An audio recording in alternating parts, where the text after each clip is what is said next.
Good evening, ladies and gentlemen. I want to welcome you here to Distinct Talk. It is here where we embrace, equip, and empower the people of God through the Word of God. I am excited again tonight about tonight's broadcast because I have yours truly here on the platform with me tonight to share his awesome testimony. He's going to give a chance to let you get up close and personal with him to let you know how you can triumph over every tribulation that you may be facing. Dr. Liverpool, I'm going to call him Doctor because, you know, all of the work he does, of course, but I'm going to give him a chance to actually introduce himself.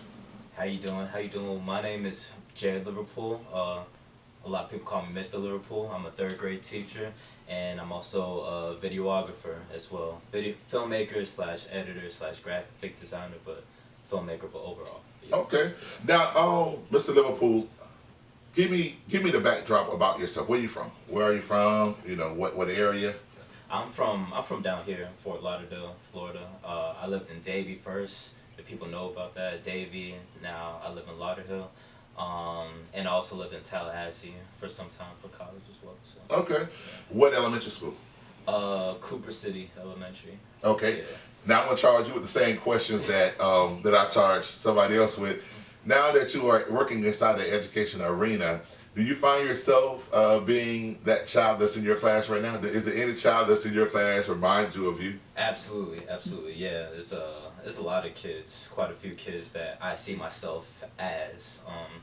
Actually, all the kids I see them a bit of them inside of me as well. That's how I can, be able to resonate with them and understand what they're going through and stuff. So. Okay. Now, you know they always say what comes around goes around. Yes. Has it been a child or is there a child in your class that have done something that you have actually done? Oh yeah. And it reminds you of when you done it? All the time, all the time. Even to this day, even I do stuff and I'm like, I still do that. So I understand. That's I feel like that's why I'm so glad to be in this position because I can understand them, because I'm still kind of childlike in a way, not like right. I act like a child all the time. I have responsibilities now, but I understand what they're going through. So instead of just crashing down on them and making them go to timeout all the time, I talk to them and try to get them to understand whether, why this is wrong to do and where I'm coming from, etc. So okay. So let me ask you a question. Now, as far as a child, and being a part of and I know I heard a little bit about your story, of course, before going here on air. But what is it as a child that you remember that you feel that you can impact somebody as a youth right now? That's a good question. I'm not sure. Something that impacted me as a child. Just being able to stand up for yourself. Okay. Yeah, I used to get picked on a lot when I was a kid. So when I see other kids getting picked on, I understand where they're coming from and what they need to do, and not to fight back necessarily, but to open up and to talk to the teacher, etc. Okay. So, I watch all the kids. It's not like, I'm just there and then I sit back. Like, no, I know exactly what they're doing in and out of teaching. So when I see them picking on each other or the kids getting picked on, I pull them aside, say, what's going on? Why are they saying this to you? What are they saying? And, I try to give them some guidance, and I talk to the other kids, etc. So. Okay. So now let me ask you a question. Now you may mention that you used to get picked on. What is some of the things that someone can say about you then that it definitely cannot say about you now? Well, they can't try me. I mean, I don't know. I mean, I'm not big or anything, but I was real skinny when I was a kid, and I was very soft, and well, I guess to go back, from Cooper City all the way through high school, I went through like all white schools, so I used to get picked on a lot for like the way I talked, the way I dressed, and everything, and I never stood up for myself, and I didn't have like a father around to tell me like, oh, to fight back, to do this and everything else, so I just took it all in, and a lot of times I didn't even tell my mom, so nobody knew what I was going through. But so when I see it now, when I see it happening, it's like, okay, I need to do something about it. And I guess to go back to the question, yeah, nobody can say anything about me now because I'm going to say something back, you know what I mean? I just learned how to speak up for myself rather than waiting for somebody else to speak up for me. So Okay. yeah. Let me ask you this. How because I know there's somebody out there that's paying attention to us. How how do you think they feel, right now? Because like you said, there's some kids, as far as being yourself, going through that. How do you think they feel now? Because I say this all day long as a principal myself. I know the youth today, they're different than we were back then, and I'm older than you are. So I know they're facing a lot more today. So how do you think the kids today feel? They feel, I feel like it's harder now, especially with social media and everything else.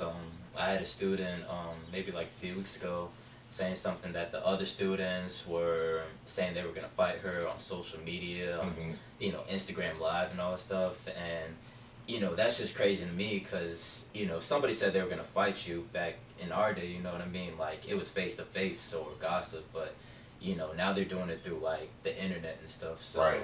it's a whole different playing field. But if there's any advice I can give to anybody going through that, it's to really stand up for yourself, to speak your mind, you know what I mean, that don't be afraid of anybody, of what they say to you or how they come at you.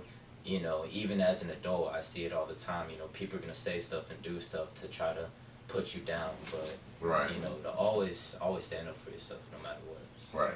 yeah. Now, I have to go back to this, and the reason why I guess I asked that question is because you have a lot more youth today that are actually committing suicide.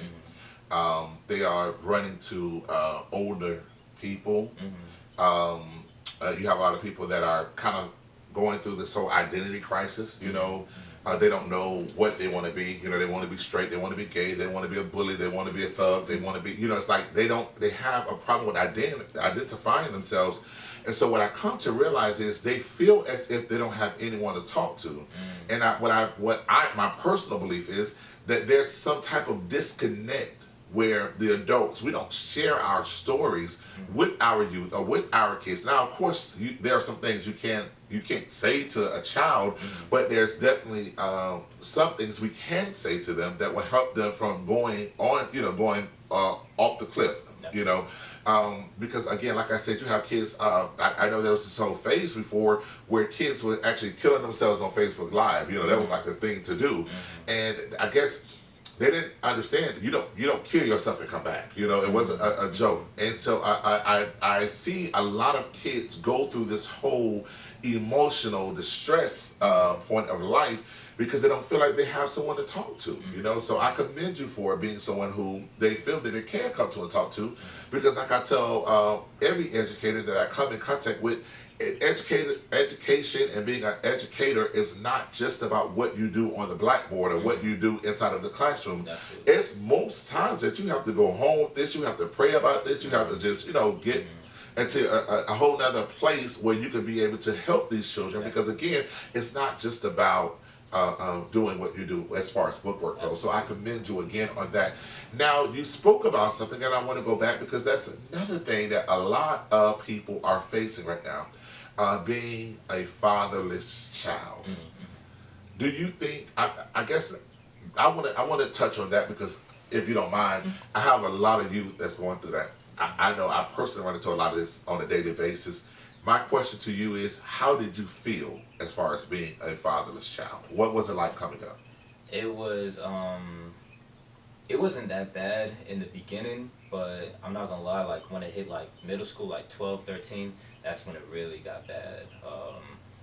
I'm guessing now that I'm older and now I understand, I think it has a lot to do with like, liking girls and, just getting picked on and just being older, and I had pimples and all that stuff. It's just like I was going through a lot of things so quickly, you know what I mean, that I didn't understand.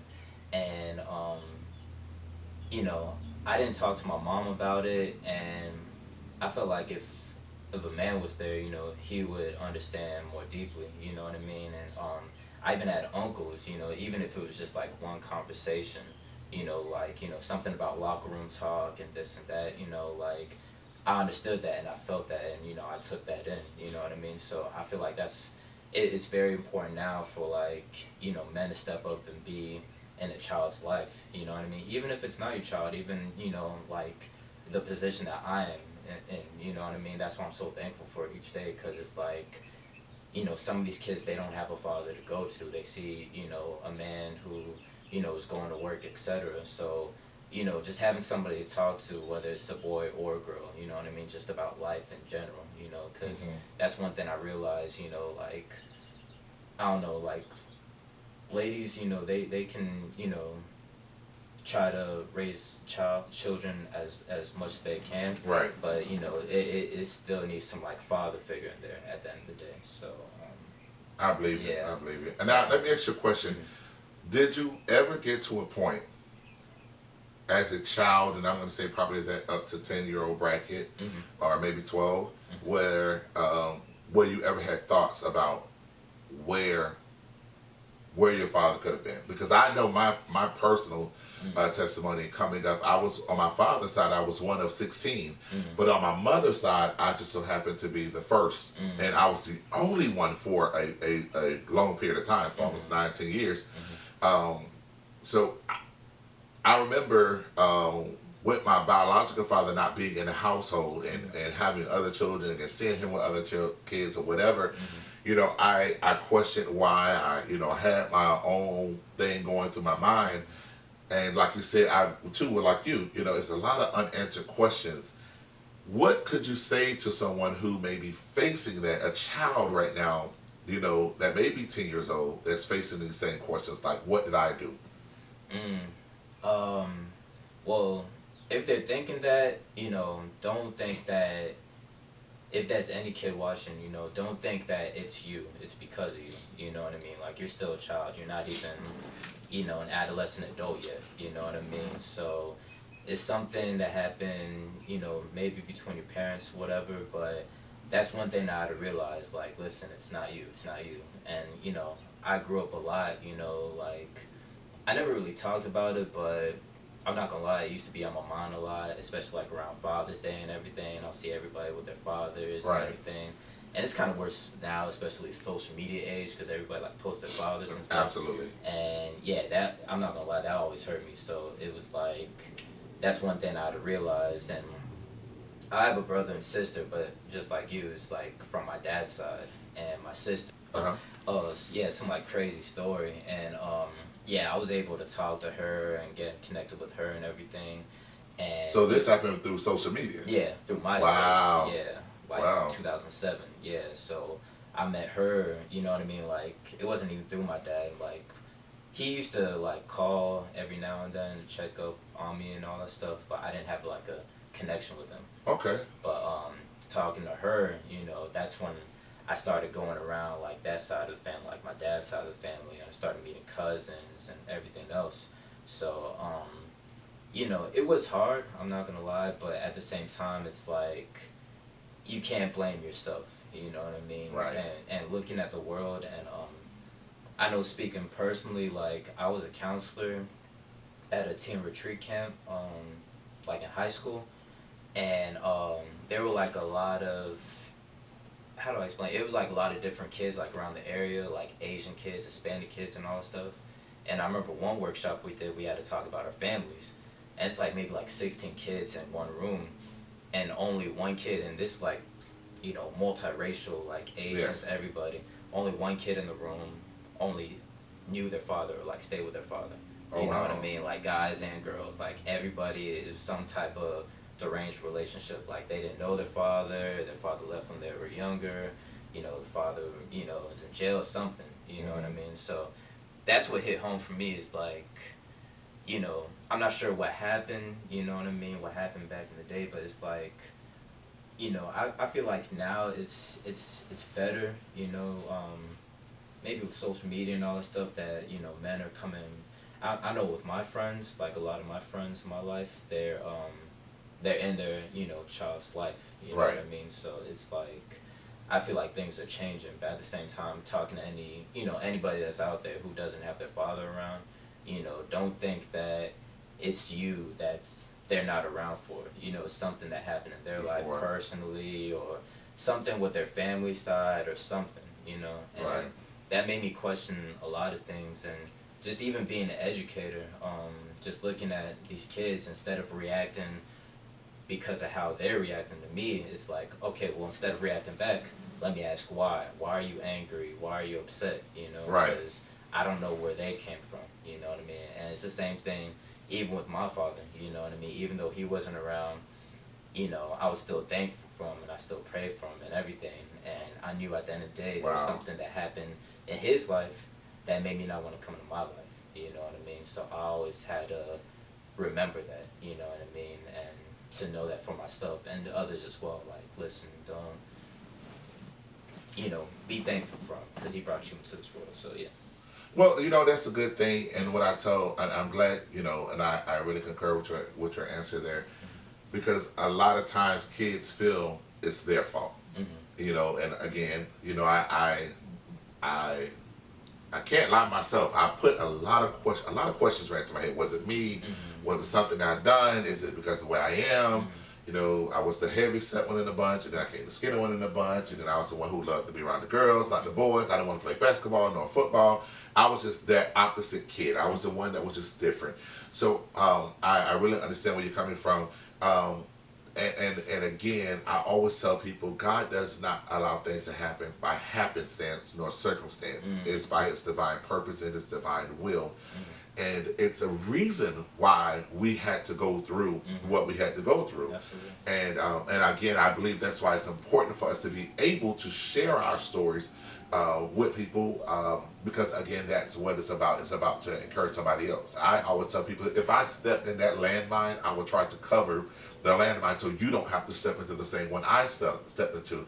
And I believe that what God allow you to be an educator at this point in time, you know, it's so important, because again, you have a lot of youth right now, like you said, it may not be the father's purpose, will, that he didn't want to be there. You know, it could be something he's done wrong. You know, we all sin, we all fall short, we all mess up in life. You know, I always tell everybody, we all done something that we could have been in jail for. You know, everybody have done one thing, believe it or not. But I say this to say that, you know, I believe that it's important. You know, it's really important to be able to share that, you know, that story. And I find it to be wonderful that you're doing so. But I want to touch on this, your connection now with your sister. Because like you say, social media, some people use it for crazy things, but then here it is, I'm finding a positive moment out of everything you just said, that you were able to connect to her.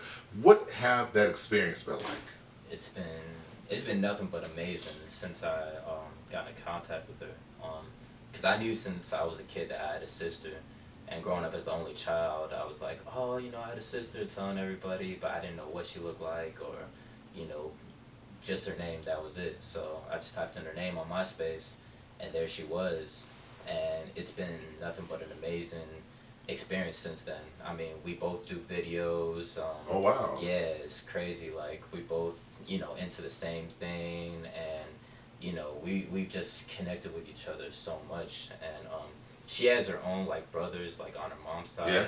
But, you know, it's like we feel closer together, like, even though we haven't, like, grown up with each other. So it's been amazing since I found her. And I learned so much about myself, you know, personally through her, you know what I mean? Just on my dad's side. Because on my mom's side, like, I know everything from the back of my hand. I know every single family member, family reunions, been to my home country, everything.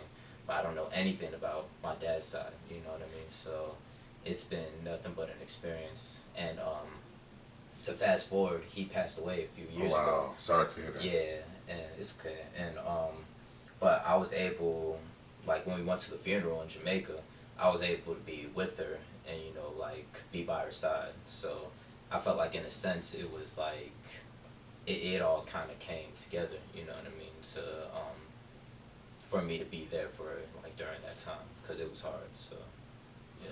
Now, you're saying to be to the funeral, to be by her side. Yeah. But I guess the question is, did you ever get a chance to spend time with your dad before he passed, or did you get a chance to see him before he passed? Or? No. Oh, wow. I remember it was, I think it was a few months before he passed. I was in the same city. Okay. And because I was visiting my sister in Orlando, and I remember we were supposed to meet up for like breakfast or whatever, but we didn't. Yeah, and I always think about that moment too, like, man, like if I just saw him like one last time. So yeah, I didn't get a chance to really like connect with him and talk to him like that.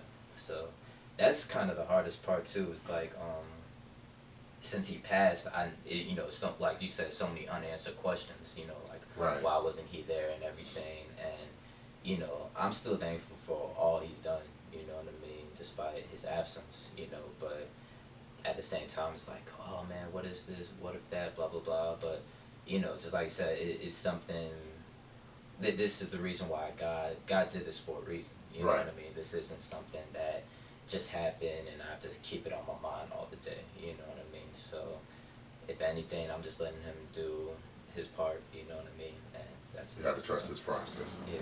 Trust this process. I'm going to say this to you again. God's thoughts is not our thoughts. God's ways are not our ways. And again, there are so many unanswered questions. And I could just be honest with you. I'm here with you. Again, I guess the difference between your situation and my situation, your story versus my story, is I did have a father figure in the same town. I seen, he was there for me financially, but to hold the seat while I learned how to ride a bicycle, or to go out and do some things, I can't say I didn't spend no time with my father. I did here and there, but to get that intimate time, it was different, and so I really understand where you're coming from.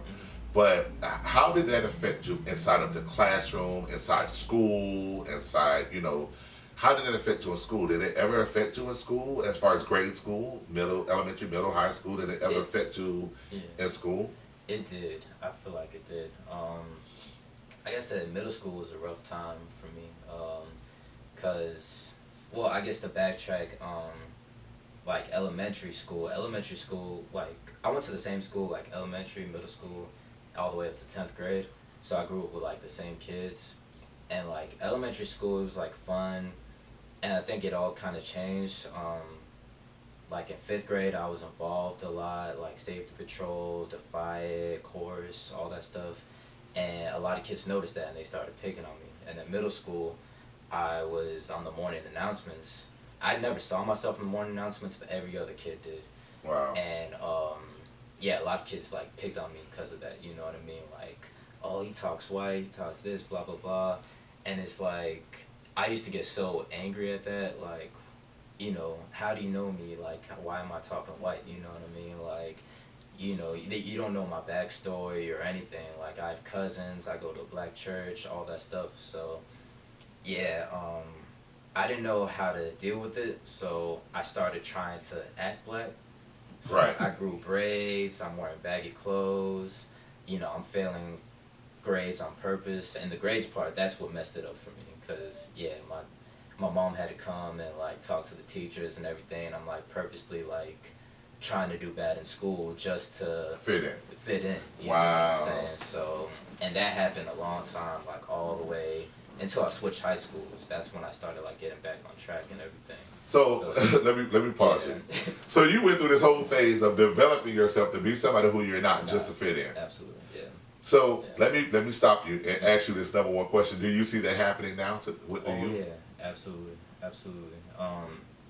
Like, there's this one kid in my class, you said, who do you resemble in the class? This one kid in my class, he's new into the school, and, some rough kids in the class, and I can tell he's just like me, like, soft-spoken kid and everything, but I see them day by day kind of, like, molding him into be this, to be rough, and to do this, and to do that, and towards the end of the year, he kind of changed, and I'm always trying to talk to him, saying, like, listen, don't hang around this certain type of crowd, don't do this, whatever. But I can see, like, from the youth how your environment changes. Changes who you are. You know what I mean? And it's like he doesn't know any better, you know what I mean? And at first I was thinking, like, why are you doing this, you know what I mean? But then I had to think, too, like, when, like, older teachers or advisors used to tell me, like, hey, you're running on the fence and all this stuff, don't do that, you know what I mean? Because you're going to get in trouble. Like, don't do that. You're better than that, And that's why I'm trying to, like, teach him. So yeah, that's why I realized it's important older people to be, just the fact that I remember that the advisor told me that one day, you know what I mean, like don't do this, you know what I mean. So, but yeah, that affected me a Wow. lot. Yeah. Well, I'm glad to hear that. Now, high school, we talked about elementary, we talked about middle, we touched on high school.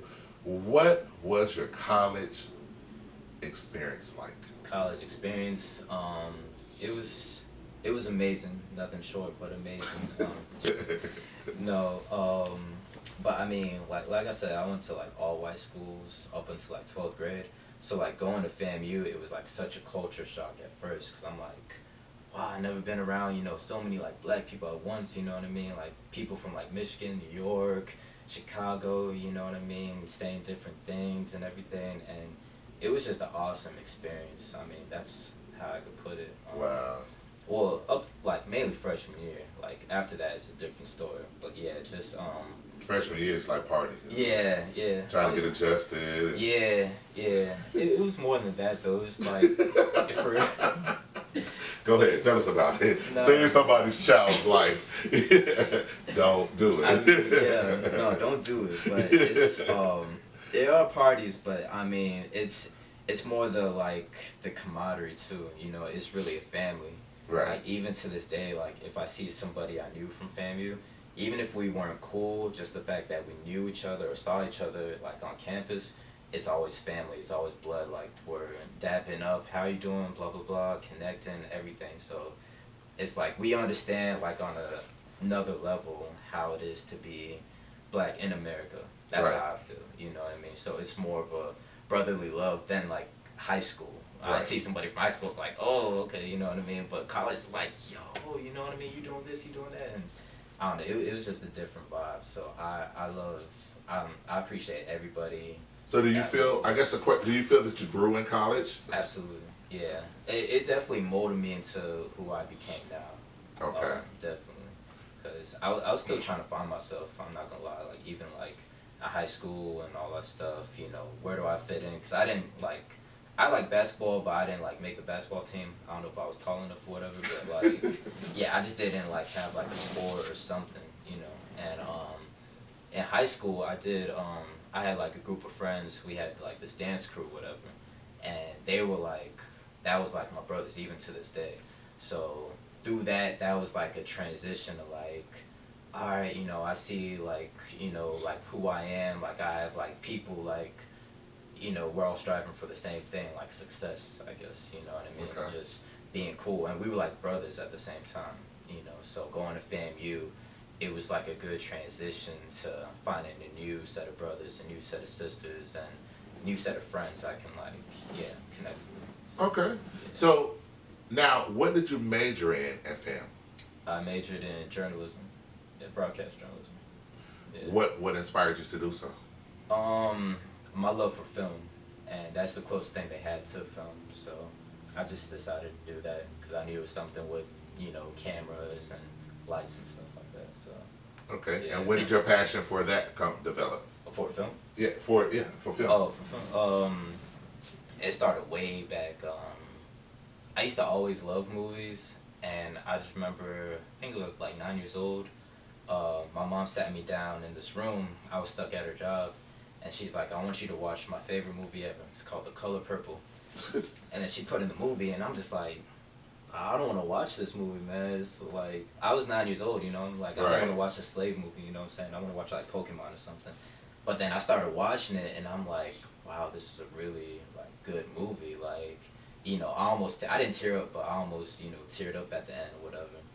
And then, as I got older, I took this film class, and it was like a middle-aged white teacher. He put on this movie. It was a film class, and he's like, I want to show you my favorite movie, and it's called The Color Purple. I'm like, wow, okay. But he like actually like broke it down like scene by scene and shot by shot, like, all right, this is why the clouds are right here. This is why he's running in front of this. This is the foreground. And that's what made me like, it became like full circle in me, like, this is my love, this is my passion, you know what I mean? And the director, Steven Spielberg, I started watching like all his movies. Like, I noticed too, like growing up, like a lot of our teachers, they, they put on movies like, during class periods or whatever. But I used to watch like a lot of Spielberg movies, like Empire of the Sun, and different things that they'll teach us like in the classroom. So it, like I said, it all kind of came full circle when I started watching these movies and started seeing his techniques and his film techniques and what he's doing, and that's what like grew my love. Like by the end of high school, I'm like, okay, this is what I want to do. Like, I want to do films. So wow. It all started with The Color Purple. So that means you all your life you've just been different. Yeah. Because honestly, we're African American Mm-hmm. men, and I said this the other day to a gentleman. I walked up to him, and I know at first he probably thought I was losing my mind, but I just asked him, "Are you a model?" And this thug had dreads in his head, gold teeth. He's trying to do his whole super swag thing going on. And he was like, "What?" And I was like, "Nah." I said, "You have the face for it." With me being a photographer, I see things about people. And I'm saying this to say, most times as African American men, we don't go into the whole film or modeling or anything of that because you got to be gay or you got to be white or you got to, like you said, people thought you were acting white. No, you're acting who you are. There's no such thing as acting white or acting black. Absolutely. You are who you are. Absolutely. You're uniquely designed and handcrafted by God to be the individual that you are. So with that, most people feel like, oh, I'm trying to be this. No, you are who God made you and who He created you to be. So I find that to be such a unique thing. But again, because you are cut from a different cloth, most people won't ever understand you. No, and I say again, so what? Have you ever directed a video before or anything before? Have you ever directed? I know you said film. Have you ever produced, or anything before? Yes, all through college, since like 2010, I've been doing videos. Okay. I used to I danced like in college too and everything. Okay, what dance group? First it was a dance group at FSU called Collage Dance Troupe. Shout out to them. And then next it was Attack Dance Crew. Okay. Yeah, both hip hop dance teams. And that was around the time like ABDC and Jabberwockies and Chris Brown and all the stuff stomped the yard. So it was like, I was like, that's my call. You know what I mean? To do the wave and all that stuff. And okay. I was pretty good at it. I'm not gonna lie. Let me stop you. I can see you doing a lot of things, but that's not one of them. So it's kind of funny that you should say that because I would have never imagined you to be a dancer. Yeah. Because you seem like you're so reserved and so laid back, want to play the background, but dancers, we out there, like you're on the forefront. So. Yeah. But that's what I love about dancing though, and that's like one of my people I admire, Michael Jackson. You know what I mean? He was. That I guess that's why I admire him because he was like the same way, you know what I mean? Like he's like very calm and all that stuff, but when he's on stage, it's just And so I understand, and I just love even up to this point, even if I'm just on the stage or it just feels good, and not so much the eyes, but just you can be yourself, but you're doing something, you're where God puts you to be, I guess, if that makes sense. But that's always something that I used to love to do. Okay.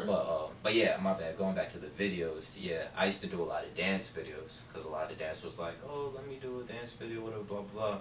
And I did a few dance videos and they went viral. So I started doing a lot of dance videos. Now I do music videos and stuff like that. And that's where it all started for me, and that's where I realized this is something that God called me to do. I feel because. Growing up, like I said, I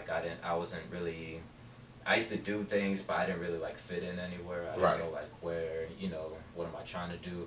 But I knew I loved movies, and that was it. So I'm doing something that I don't mind doing, that I enjoy doing, and a lot of people are giving me recognition. I think the first video I did, it was in high school. I put it on MySpace. It was a little short film. I just did it for fun. But a lot of people enjoyed it, you know what I mean? And I even had thugs, thug friends yo bro, that video right there, bro, the angles and everything. I was like, oh, okay, okay, let me do something with this. And yeah, I just realized, even when I fall back a lot, I feel like God brings me some way back to do it. So yeah, I realized, yeah. Okay. That's, Before I end this off, my question to you is, what's next? What could we as America look forward to from you? a film. A film. That's always been my number one passion. So yeah, I'm definitely working on something now. I definitely want to get my feet wet into actually doing film projects and going to film festivals and stuff like that. So I definitely want to get started with that. Yeah. Okay. Yeah. So. Okay, so in the near future, we know to call on you when we want to go into the film industry. No, it's coming soon. Coming soon. Yeah. Well, I want to say this. Before we relinquish this set, I want to say to you what God is saying to me and what I'm hearing. And I never call myself a prophet. I want to make sure I put that out there. I don't call myself a prophet. I just say what God tells me to say. And what I hear is, from your mother's womb, you have been chosen. You've been uniquely designed. You've been separated. You're cut from a different cloth. And all of this is to let you know the reason why He stripped you from certain people is because had you been the type of anointing or the type of person that you are, certain people could have tainted the cloth. In other words, they would have stained you. And so because He had an awesome task developed and designed for you, He had to strip them from you. And sometimes being stripped from people, thank you, God. Sometimes being stripped from people, it hurts. It's not an easy feeling. And a lot of times being stripped from people, whether it's through family, whether it's through friends, whether it's an ex-girlfriend, homeboy, whatever, to people out there, girlfriend, boyfriend, whatever, it doesn't matter. But being stripped from someone, it hurts. And again, it going back to say, you still have a lot of unanswered questions, but God is telling me to tell you that it's because that He have a plan for you. And again, if you would have been around those people, it would have stained you. But what He allowed you to do was go through tests and trials that He know that you will be able to triumph from. God would never bring you to something that He would not bring you through. And again, being able to be inside of the classroom, being able to be that particular child in the classroom, or being the person that was picked on, you had to be picked on. Why you were being picked on is because God wanted people to look at you. And the reason why He wanted people to look at you is because He knew what He was going to do for you. And the thing about it is, if He would allow somebody else to go through what you went through, they wouldn't make it. So because God knew that He made you strong to get through, He allowed you to go through that because He knew that you were man enough, and He built you and He equipped you to go through it. So what ended up happening is people started focusing on you. That's why you don't mind the attention. People started focusing on you, and God had them looking at you from when you were being picked on. And because you were being picked on, they wanted to see where you're going to bend, where you're going to break, where you're going to fold. But God built you strong enough to last through that. So again, goes back to say this. That's why He allowed you to be stripped from your father. That's why he couldn't be there. To be honest with you, I had the same questions I told you before, because of my lifestyle, because of the things I went through. I questioned it, and God told me, because you're cut from a different cloth. The thing about it is, you can't take a shower with a dish rag, and you can't wash your dishes with a wash rag. But both of them are designed to clean. Right. The type of people that you're going to be able to touch, you're different, and so because of the fact that you are different, it's because it's your anointing that you carry is totally different. And I keep using the word different. I keep saying the same thing and because I want you to understand that every tear that you shed, even as a child, like you said, I see the tears falling. I've seen you going through it. I've seen you, like you said, it's just feeling in a closet as if you couldn't speak to anybody. I even see you sometimes being at a football game or being with your homeboys, what you see go back home with their whole family's mother and father. A lot of times you see yourself asking yourself, I see you asking yourself why that couldn't have been me.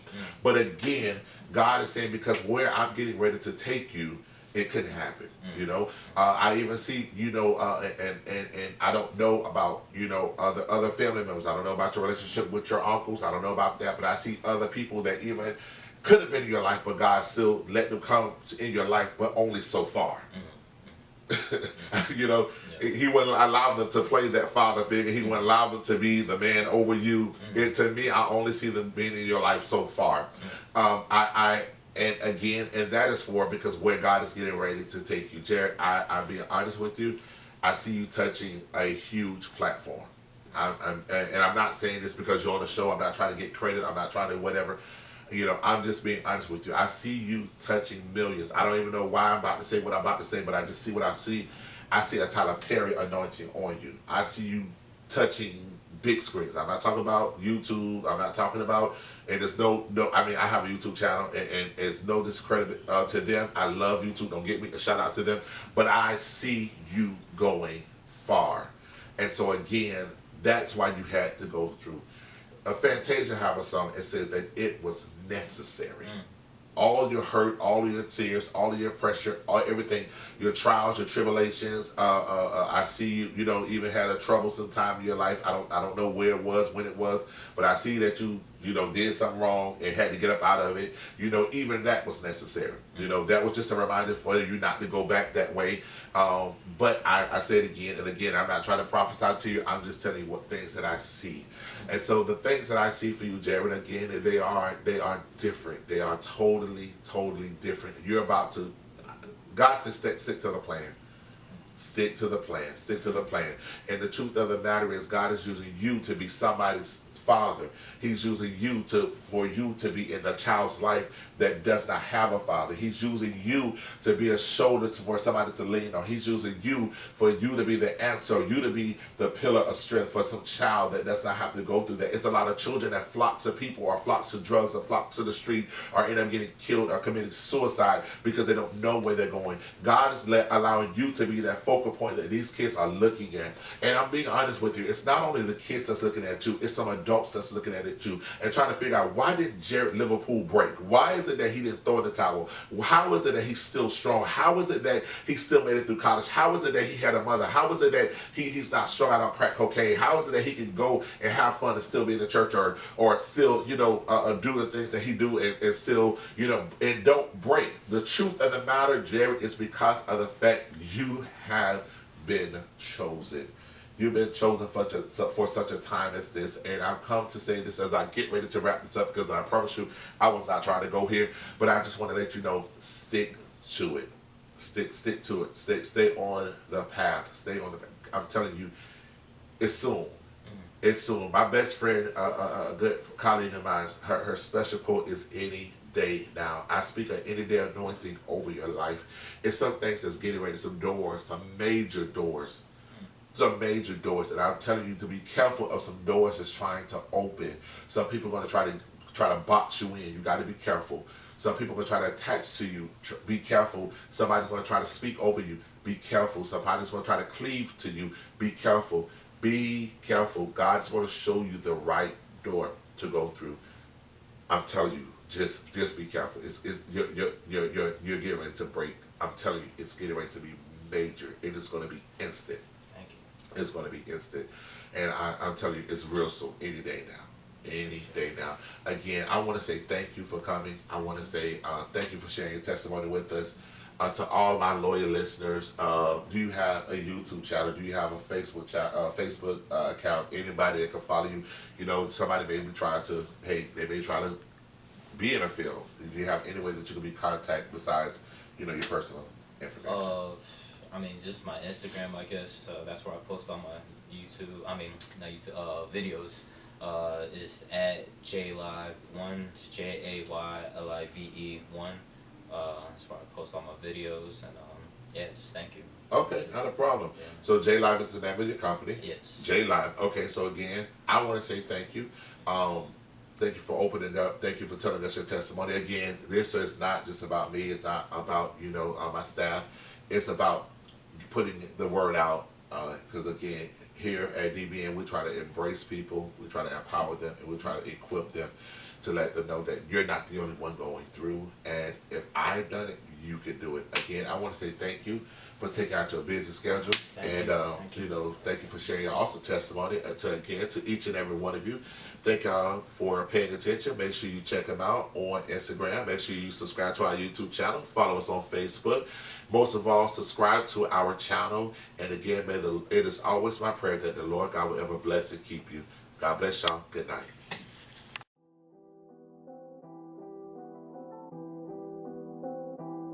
Above This is a harmony ceilings. speak. I see the demons, I can tell they be lurking. The penetration they can see is not working.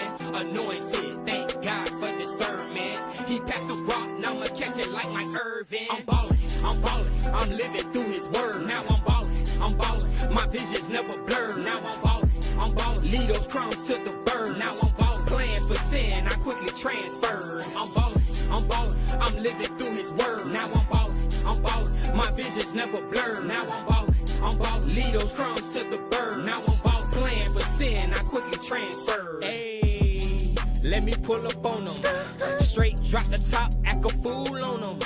Lord, I thank you for your grace. Without it, I might call the case. That's why I must go in and embrace the battle inside was first 48. Yeah, never been a savage, but stunting is a habit. I used to roll that cabbage, now I'm moving forward like a rabbit. Lifestyle is lavish, old ways I surpassed it. Put it in the casket, no burial, straight matched it. Flames, God is my aim. The only one who stood beside me when I was going through pain. Held myself accountable, yes, I'm the one to blame. Changed up my position, new season, new game.